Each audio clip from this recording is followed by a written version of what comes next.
Well, guys, a new topic today. I'm at work. I'm just decided to take my lunch break. So today, me and the boss ran next door to grab a couple burger patties. One of the questions that popped up on one of the more I would call it the more serious keto groups was whether or not milk was something that was intended for humans, and the almond milk being good or bad, something to that extent. And the main topic was pretty much the almond milk. It wasn't so much regular milk. And we know that almonds have a lot of oxalate count in it. And we know that fruits and vegetables in general have a lot of phytates, salicylates, things like that. And I said, you can present all the evidence that you want that almond milk is not good for human consumption. But then I'm going to play devil's advocate here, and I'll be that guy out of the group that says neither is cow milk. There's nothing in the history of anything that says cow milk was really made for human consumption. And a gentleman replied and he said, well, that's not true because the pig fat or pig cartilage or something like that is used in my medication for my thyroid. And I'm thinking to myself, that has nothing to do with the topic that I'm talking about. I'm talking about animal milk, milk from cows. Is it important for us to realize that science, if we look at science, we leave every theory out of it, we leave what we want out of it, and we look at just science itself. That cow produces milk for that calf to grow. It's got some hormones in it. It's got fat, protein, sugars.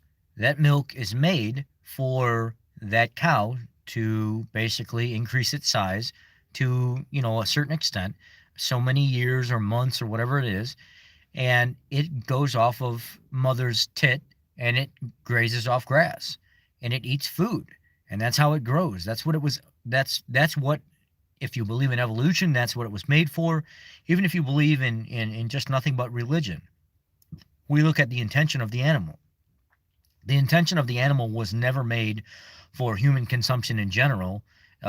If you're into Christianity and stuff like that, it was after the flood that we knew we had to start consuming animals that began the the nurturing effect of using animal products and not something from the land, which is fine. It's thousands and thousands and thousands of years that's been going on. After the flood, Moses burnt offerings.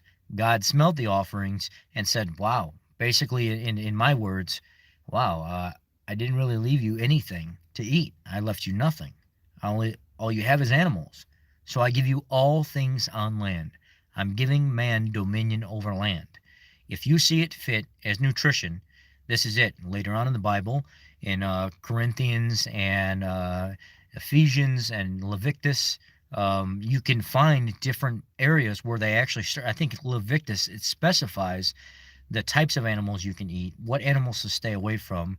It also specifies the different types of ways that Christians used to strive to live by not living so close to the area where you use the bathroom because of bacteria infections and stuff like that. Don't eat these types of bugs. Don't eat these types of animals, split hoof animals and this and that. There's a whole procedure to eating them. Now, the blood of the animal was supposed to be spilled to the earth because that was something that you just don't consume. You consume the organs, the meat, stuff like that, you let the blood go. If we look into the entire history of what milk was used for, we've had several points in history in general that civilizations have needed milk to keep up calorie content and stuff like that to help them thrive. Now, it was a way of us processing things and feeding our animals and stuff that didn't give us the issues that we have today. We didn't have to worry about our bodies not producing enough lactase to break down the lactose because we ate natural foods. So naturally, when we consumed things like milk, our body was able to do it. But as agriculture picked up, as genetically modifying things picked up, as spraying chemicals and stuff on foods picked up, thus the change for our body chemically to start doing things different. And it wasn't intended for us to be that way. So just like milk wasn't originally intended for us to consume, so the need for GMO products and stuff wasn't intended for us to consume that either. There are a number of ways you can look at this. And one of the guys, he says, well, This civilization thrived off of it. I'm not saying that milk didn't save any civilization. I'm not saying that milk doesn't have nutrients the body can use. What I'm saying is I'm playing devil's advocate here. You specified almond milk should not be consumed, and I'm saying neither should milk be consumed. It's something that was not naturally intended for human consumption. Does a cow come up to a mother that has a 10-year-old child and say, "Hey, look, woman, I need some milk," and suck off your tit? They don't do that. They're beyond that stage. They've moved on to a different part of their life. It's called growing and maturing. And they go to that next level of maturity and growth, and they start sustaining their nutrition from the land. The same way with humans. We were intended to feed our children the milk from mother, and they grow and they sustain a life and they flourish and they grow into this beautiful being. And then at a certain point, we start feeding them solid food. And mother's body knows the intuition between mother and child. Okay, we can stop producing milk now. Hormone levels start to change. And then mother doesn't feed the child milk anymore. So we take another creature's product that they produce in their body and we feed that to our children.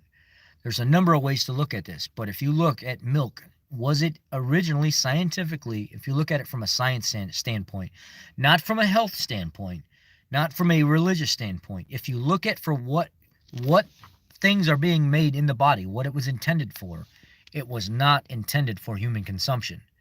And as agriculture grew and we screwed up our food more and more, we actually screwed up our body. And one of the main reasons why so many people are lactose intolerant is because they don't produce the lactase enzyme to break down milk. It's a touchy subject. A lot of people want to look at things from their own agenda. They want to look at things from the taste and the sensation of loving to drink milk, but they don't understand. If you look past your feelings, your emotions, and what you like, taste buds and stuff like that, was it ever really intended for you to drink? No, it was not.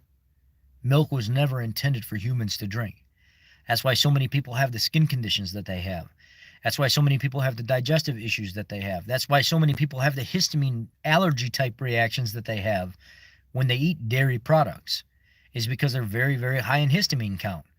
So when you look at aged cheeses and things like that that come from milk, the longer it's aged, the more histamine count it has, the more it's going to fill up your allergy or chemical style bucket. Just like Chris Masterjohn, PhD, the doctor that talks about histamines, I love his analogy. Each person has their own individual bucket.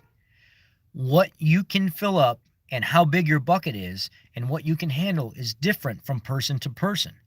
If you produce enough DAO to break down histamine and get it out of your body, then you can handle more dairy type products. You can handle more avocados and sardines with olive oil and things like that.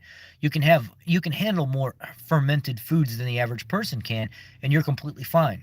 But if you're a person that doesn't produce enough DAO, or you don't eat enough copper, like foods that have copper and stuff in it, you're not going to be able to consume those types of dairy and aged cheeses and things like that.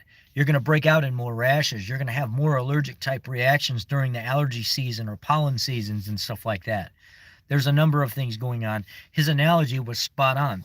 You may overfill your bucket ahead of time, and normally when you don't have allergies, histamine and allergies look just like each other.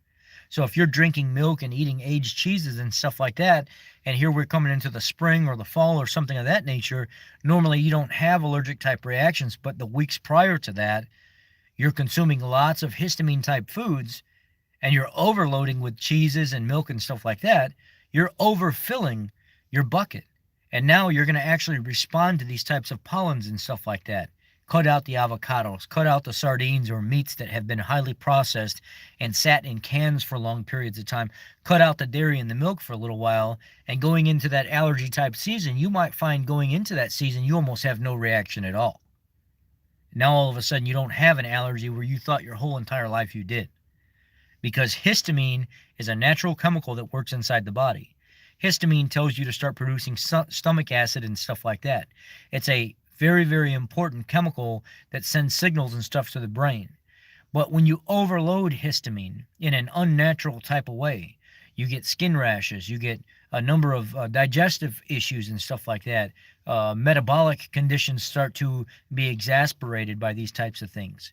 So, is milk really natural for the body? Was it ever really evolutionary, um, religiously intended from day one to be consumed by people? No, our bodies were not made to consume milk. We were to consume the milk from our mother, and then we get off of that to regular food. Your body at that point has no reason to start producing lactase enzyme because it's already moved on past that phase. It's already in that developmental phase to start growing through the rest of your life now. You don't have a reason to produce those types of enzymes anymore because it's just not a functioning ideal aspect of your life at that point. So, to close this out, milk is great. I put a little heavy cream in my coffee every morning. Do I have a histamine type reaction? Do I have an allergic reaction to milk or dairy? I absolutely do not. But if I was to be completely honest about things, in the number of years that I've done helping people health wise and heal, and even my own health journey, milk is not a product that is naturally made for human consumption.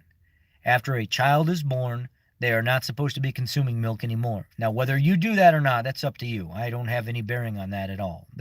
Milk is delicious. I love aged cheeses and I love milk, but it's not natural for me, and I know that, but I still continue to do it. There are other people that continue to do it, and they don't know those histamine type reactions or those allergic type reactions, or why exactly they're lactose intolerant. They don't understand that, or the fact that they don't produce enough DAO, or they're not eating enough foods with copper and stuff in it to counteract the histamine that's in the food to help them break that down and get it out of the system. Milk is simply not a natural product for people to consume, but I do consume it. That's the topic for today. Thank you guys for tuning in. If you have any questions, feel free to ask those questions in the message box below. If you haven't subscribed to the channel, please do so. Give it a thumbs up. Maybe share this with somebody you think may get aroused out of this or want to have some kind of conversation. But that is my stance on dairy milk. Thank you.